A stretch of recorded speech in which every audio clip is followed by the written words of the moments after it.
Hello everyone, welcome to our CSC academy YouTube channel. आज के इस लेक्चर में आइसोमॉर्फिक ग्राफ्स के कंसेप्ट को हम स्टडी करेंगे। तो आइसोमॉर्फिक के कंसेप्ट को समझने के पहले हम एग्जाम्पल को देखेंगे और उसके बाद में इसका डेफिनेशन भी जानेंगे। तो देखिए, इस टाइप से टू ग्राफ्स गिवन है, ग्राफ G1 और ग्राफ G2। इन दोनों ग्राफ को हमें आइसोमॉर्फिक प्रूव करना है। तो आइसोमॉर्फिक कब होगा? जब ये बोथ ग्राफ सिमिलर होना चाहिए, मींस आइडेंटिकल होना चाहिए। अब इस ग्राफ पे हम कुछ कंडीशंस को अप्लाई करेंगे और कंडीशन अगर सेटिस्फाई हो गया तो ये ग्राफ आइसोमॉर्फिक हो जाएगा। इस प्रॉब्लम को हम सॉल्व करेंगे। सॉल्यूशन, ग्राफ 1 के वर्टाइसेस को हम लिखेंगे V1, vertices of graph G1 is equal to, इस ग्राफ में टोटल कितने वर्टाइसेस है? 4 वर्टाइसेस है, 1 2 3 4। इस तरीके से 1, 2, 3, 4। Next V2, vertices of graph 2, second graph के ऑल वर्टाइसेस को लिखेंगे। तो यहां पे वर्टाइसेस है A, B, C, D।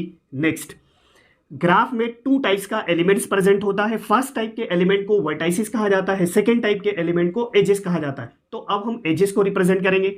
देखिए, edges E1, edges of graph G1, edges देखिए यहां पे 1, 2 एजेस को इस तरीके से लिखते हैं, 1, 2 ये एज हो गया। Next 1, 3, next 1, 3, next 1, 4। देखिए अनडायरेक्टेड है तो आप 1, 2 को 2, 1 भी लिख सकते हो। तो इस तरीके से मैंने लिखा है यहाँ पे 1, 4। नेक्स्ट देखिए यहाँ पे नेक्स्ट एजेस कौन सा है? 2, 4, 2, 4। नेक्स्ट 3, 4, 3, 4। काउंट करेंगे total number of edges, 1 2 3 4 5 edges है, 1 2 3 4 5। नेक्स्ट सेकेंड ग्राफ के एजेस को लिखेंगे, E of graph G2 edges A B। Next A C। Next A D। Next edge B C। Next C D। इस तरीके से edges हम लिख लेंगे। इस तरीके से वर्टाइसेस एंड एजेस को हम लिखेंगे। अब आपको काउंट करना है, बोथ ग्राफ्स में वर्टाइसेस एंड एजेस सेम होना चाहिए। देखिए ग्राफ 1 में 4 वर्टाइसेस है तो ग्राफ G2 में भी 4 वर्टाइसेस है, means therefore V1 is equal to V2 होना चाहिए। एजेस को देखिए यहाँ पे फर्स्ट वाले ग्राफ में टोटल 5 एजेस है, सेकेंड वाले ग्राफ में भी 5 edges. Therefore E1 is equal to E2 होना चाहिए। यहां तक कंडीशन सेटिस्फाई हो गया। अब नेक्स्ट, इसके बाद में जो नेक्स्ट कंडीशन रहेगा, फंक्शन एग्जिस्ट होना चाहिए। तो मैं फंक्शन यहां पे लेट कर लेता हूं, लेट f सच दैट, और ये मैपिंग V1 टू V2 होना चाहिए। इस तरीके से V1 के ऑल एलिमेंट्स को हम लिखेंगे, V2 के ऑल एलिमेंट्स को लिखेंगे A B C और D। V1 किसको रिप्रेजेंट कर रहा है? वर्टाइसेस ऑफ ग्राफ 1, और V2 किसको रिप्रेजेंट कर रहा है? Vertices of graph 2। अब हमें मैपिंग करना है, तो मैपिंग कौन से बेसिस पे होगा? इसके लिए डिग्री रिक्वायर्ड होगा। हमें क्या करना है? ईच एंड एवरी नोड का डिग्री फाइंड आउट करना है। फर्स्ट वाले वर्टेक्स का डिग्री, टोटल कितने एजेस यहां से कनेक्टेड है? 3, 1 2 3, तो डिग्री कितना हो जाएगा? 3। सेकेंड वाले वर्टेक्स का डिग्री 2, थर्ड वाले वर्टेक्स का डिग्री 2, फोर्थ वाले वर्टेक्स का डिग्री 3। इस तरीके से हमने ग्राफ 1 का डिग्री फाइंड आउट किया।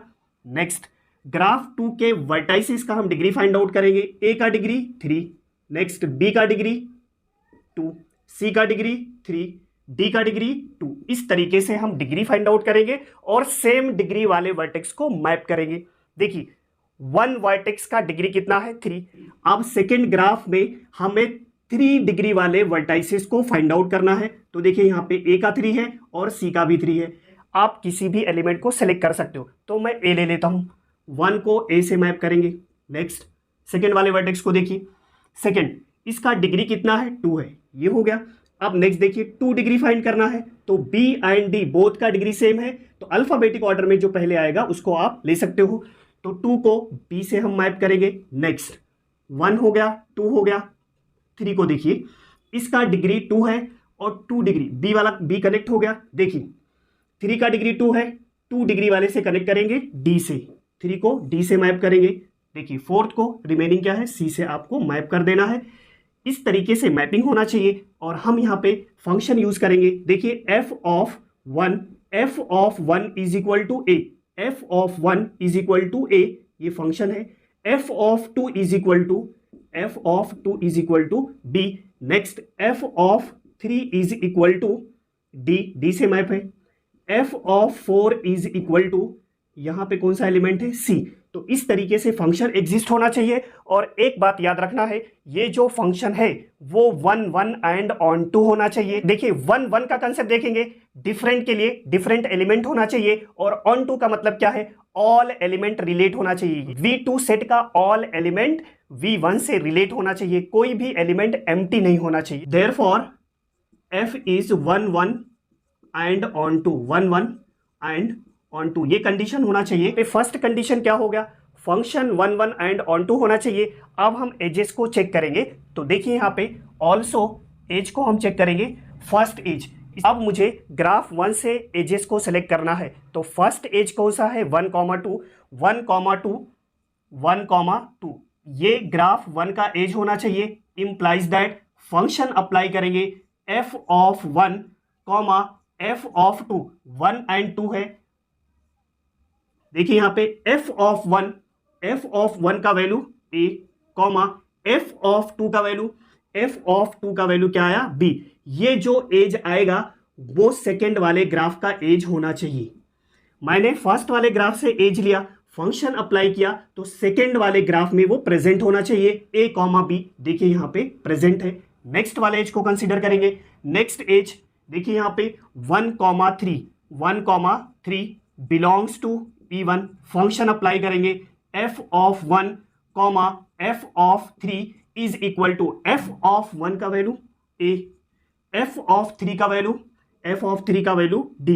तो ये जो AD आया वो सेकेंड वाले ग्राफ का एज होना चाहिए। चेक करेंगे, देखिए यहां पे AD प्रेजेंट है। इस तरीके से नेक्स्ट 1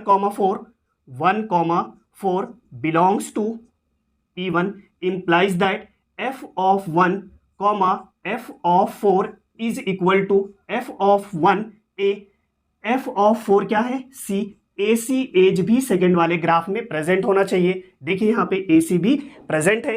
इस तरीके से ईच एंड एवरी एजेस को हम चेक करेंगे और लास्ट में लिखेंगे therefore a, b belongs to E1, implies that f of a, f of b belongs to E2 for all a, b belongs to vertex 1. Therefore G1 G2 are isomorphic. इस तरीके का sign हम use करते हैं isomorphic के लिए। तो चलिए फाइनली अब इसके हम डेफिनेशन को देखेंगे। तो देखिए इस टाइप से 2 ग्राफ्स गिवन रहेगा और ग्राफ्स में वर्टाइसेस एंड एजेस होता है। V1 E1 सेकेंड ग्राफ के वर्टाइसेस को V2 और एजेस को E2 से रिप्रेजेंट करते हैं। G1 and G2 be any 2 graphs given होना चाहिए। Then G1 and G2 are said to be isomorphic if there exist a function. क्या एग्जिस्ट होना चाहिए, फंक्शन, और फंक्शन का जो मैपिंग है वो V1 टू V2 होना चाहिए, सच दैट यहां पे 2 कंडीशन होना चाहिए। जो फंक्शन है वो 1 1 एंड ऑन टू होना चाहिए, मींस मेनी 1 नहीं होना चाहिए, 1 1 होना चाहिए। डिफरेंट एलिमेंट का डिफरेंट इमेज यहां पे मिलना चाहिए 1 1, और onto means all elements relate होना चाहिए। सेकेंड कंडीशन है a, b, ये एज के ग्राफ 1 के एज को हम सेलेक्ट करेंगे, इस पे प्रॉपर्टी अप्लाई करेंगे, फंक्शन अप्लाई करेंगे f of a, f of b। तो ये जो एज आएगा वो सेकेंड वाले ग्राफ में प्रेजेंट होना चाहिए। तो इस तरीके से 2 कंडीशन आपको फॉलो करना है। और साथ में बोथ ग्राफ में वर्टाइसेस एंड एजेस क्या होने चाहिए, सेम होने चाहिए। इस प्रॉब्लम में अनडायरेक्टेड ग्राफ गिवन है तो इसलिए हमने डिग्री कंसीडर किया। अगर प्रॉब्लम में डायरेक्टेड ग्राफ आता है तो in degree and out degree दोनों आपको फाइंड आउट करना पड़ेगा। सेम डिग्री वाले एलिमेंट को हम मैप करेंगे। आई होप ये प्रॉब्लम आपको समझ में आ गया होगा। इस तरीके के और लेक्चर्स के लिए आप हमारे चैनल को सब्सक्राइब कर सकते हैं, आप बाकी फ्रेंड को शेयर भी कर सकते हैं। तो मिलते हैं नेक्स्ट लेक्चर में। Thanks for watching, thank you so much.